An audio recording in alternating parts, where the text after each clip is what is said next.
সুপ্রিয় অষ্টম শ্রেণীর শিক্ষার্থীরা, ইউনিটি এডুকেশন বিডি চ্যানেলটিতে তোমাদের স্বাগতম। এই ভিডিওতে আমি তোমাদের অষ্টম শ্রেণীর বাংলাদেশ ও বিশ্ব পরিচয় বইয়ের প্রথম অধ্যায় উপনিবেশিক যুগ ও বাংলার স্বাধীনতার সংগ্রাম এই অধ্যায়টির বহুনির্বাচনী প্রশ্ন ও এই অধ্যায়ের সৃজনশীল প্রশ্নের সমাধানটি দেখব। সমাধানটি দেখার পূর্বে যারা এখনও আমাদের এই চ্যানেলটি সাবস্ক্রাইব করোনি তারা এখনই সাবস্ক্রাইব করো, এবং যারা সাবস্ক্রাইব করেছো তাদের ধন্যবাদ। এখন চলো আমরা এই সৃজনশীল প্রশ্ন ও বহুনির্বাচনী প্রশ্নের সমাধানটি দেখি।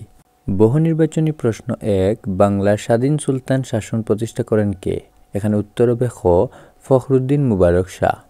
2, শশাঙ্কের মৃত্যুর পর 100 বছরকে মনস্বনের যুগ বলা হয় কারণ তখন এখানে উত্তর হবে 1 ও 3, অর্থাৎ 1, দেশের সর্বত্র বিশৃঙ্খলা বিরাজ করত। 3, শাসকবর্গ সুশাসনের অক্ষম ছিল। তারপর নিচের উদ্দীপকটি পড়ে 3 ও 4 প্রশ্নের উত্তর দাও। মাহিমের দাদু তাকে একটি ঐতিহাসিক ঘটনা প্রসঙ্গে বলেন যে বাংলার নবাবকে শাসন কাজে জবাবদিহি করতে হতো, তাকে এ কাজের অর্থের জন্য অন্য একটি কর্তৃপক্ষের মুখাপেক্ষী থাকতে হতো।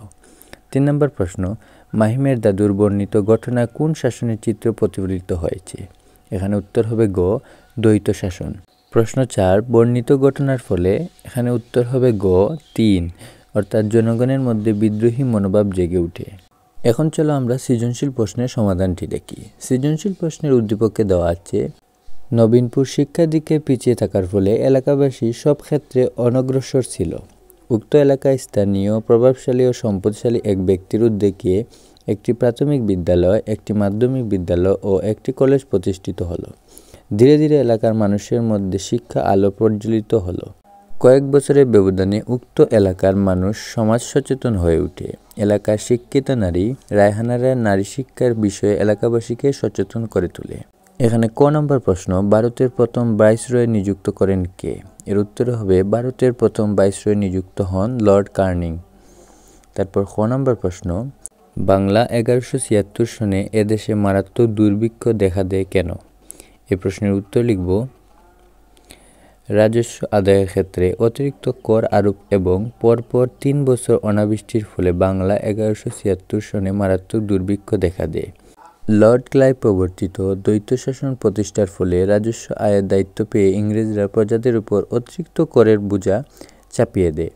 এছাড়া 1178 সনে থেকে পরপর 3 বছর অনাবৃষ্টি দেখা দিলে মূলত এ দুটি কারণের বাংলায় 1176 সনে এদেশে মারাত্মক দুর্ভিক্ষ দেখা দেয়। তারপর গ নং প্রশ্নে দেওয়া আছে, উদ্দীপকে বর্ণিত পরিস্থিতির মতো ঊনবিংশ শতাব্দীতে বাংলার কিসের উদ্ভব ঘটেছিল? ব্যাখ্যা করো। এ প্রশ্নের উত্তর লিখব, উদ্দীপকে বর্ণিত পরিস্থিতির মতো ঊনবিংশ শতাব্দীতে বাংলায় নবজাগরণ ঘটেছিল। 1757 সালে পলাশী যুদ্ধের পর ইংরেজরা এদেশে শাসন কাজে তাদের আধিপত্য বিস্তার করতে শুরু করে। শাসন পাকাপোক্ত করার জন্য তারা দেশীয়দের মধ্যে ইংরেজি শিক্ষায় শিক্ষিত অনুগত শ্রেণীর তৈরি মনোযোগ দেয়। এতে আধুনিক শিক্ষার সংস্পর্শে স্থানীয় মানুষের মধ্যে নবচেতনা ও জাগরণ হয়। এছাড়াও ইংরেজদের প্রতিষ্ঠিত বিভিন্ন শিক্ষা প্রতিষ্ঠানকে কেন্দ্র করে মানুষের মধ্যে নতুন চেতনার স্ফুটন ঘটতে থাকে, যা বাংলার নবজাগরণের সূচনা করে। উদ্দীপকে নবীনপুর এলাকায় স্থানীয় প্রভাবশালী ও সম্পদশালী এক ব্যক্তির উদ্যোগে একটি প্রাথমিক বিদ্যালয়, একটি মাধ্যমিক বিদ্যালয় ও একটি কলেজ প্রতিষ্ঠিত হয়। এছাড়া এলাকার শিক্ষিত উন্নয়ন কর্মী রায়হানা নারী শিক্ষা, মানবাধিকার, মৌলিক অধিকার ইত্যাদি বিষয়ে এলাকাবাসীকে সচেতন করে তোলেন। এ পরিস্থিতির সাথে ঊনবিংশ শতাব্দীর বাংলা নবজাগরণের মিল পাওয়া যায়। এরপর গ নং প্রশ্ন, রায়হানার মতো শিক্ষিত নারীর জন্য এদেশে নারী শিক্ষার পথ সুগম হয়, উক্তিটির যথার্থতা নিরূপণ করো। এই প্রশ্নের উত্তর লিখব আমরা, রায়হানার মতো উন্নয়ন কর্মীদের উদ্যোগের ফলে ভারতের স্বাধীনতার পথ সুগম করে, উক্তিটি যথার্থ।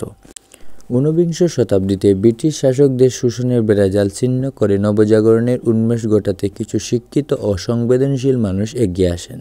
সমাজের অনাচার নিয়ে আত্মসমালোচনায় পাশাপাশি শাসকদের অবিচারের বিরুদ্ধে তারা কঠোর ভাষায় সমালোচনামুখর হন। তাদের নির্দেশিত পথে ভারতের স্বাধীনতা অর্জিত হয়। উদ্দীপকে একজন উন্নয়নকর্মী হিসেবে রায়হানারা এলাকাবাসীকে নারী শিক্ষা, মানবাধিকার, মৌলিক অধিকার ইত্যাদি বিষয়ে সচেতন করে তোলেন।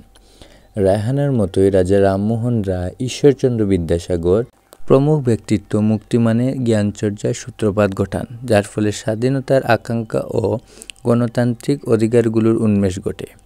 এর সূত্র ধরে সশস্ত্র বিপ্লবী সংগ্রামের মাত্রা দলে প্রতিষ্ঠিত হয়।